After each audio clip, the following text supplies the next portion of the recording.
ሃይ ወንድሜ እህቴ እባካችሁ ስሙኝ።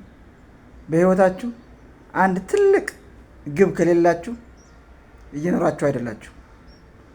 የመኖር ትርጉም ጠፍቶባችኋል። ከቤትህ የምትወጣበት፣ በደስታ የምትሰራበት፣ በየቀኑ ራስን የምታሳደግበት፣ ራስን ነቃ የምታደርግበት፣ ከሰዎች ጋር በፍቅር ግንኙነት ራስን ከፍ የምታደርግበት ትልቅ ዓላማ ከሌለህ አንተ የለህም። የምሬን ነው፣ የለህም። ስለዚህ ከቤትሽ ስትወጪ ከቤትሽ የምትወጪበት ምክንያት አለሽ ወይ? ራዕይ አለሽ ወይ? ትልቅ ዓላማ አለሽ ወይ?